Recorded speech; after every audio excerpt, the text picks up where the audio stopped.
Well, everyone, the iPhone SE 4th generation should be around the corner at some point. It's probably going to be coming around in 2025, and there's actually some really interesting stuff that's kind of going around of why Apple needs this phone. Not even that they want to make this phone, they have to make this device. Now, there's been a lot of rumors coming around recently about the sales numbers of all these different iPhones. Now, it's basically stating that with this generation of, iPhones in general, the iPhone 15s aren't really going to sell that well. And it's also looking that the iPhone 16s aren't really probably going to sell that well either. This has actually affected Apple's stock price quite a bit, and it looks like a lot of people aren't really happy about this. But you know what one of the best selling iPhones or one of the best genre of iPhones ever to be sold that make a lot of money for Apple? It's these older iPhones. The iPhone 13s, the cheaper ones, the iPhone 13s, 14s, 14 Pluses, these iPhones are not only always probably more popular than the current generation of iPhones, but there's just so much more value from these cheaper older iPhones that Apple actually knows that, if they make a cheaper iPhone,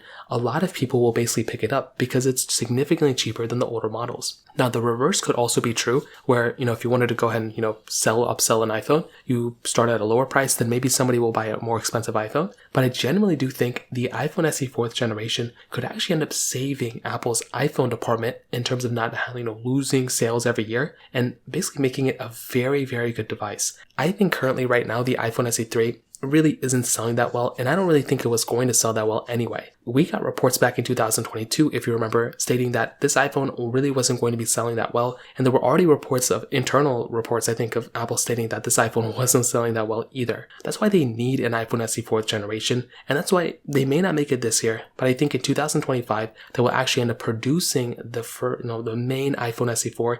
That's going to be a massive change. Now, this change is going to be very similar to something like an iPhone 14 that we've already seen. It's going to have the notch, it's going to have it may not have Face ID, it may have Touch ID, but it's going to have the notch. It may actually have USB-C as well, which is another rumor that came out back in September of last year.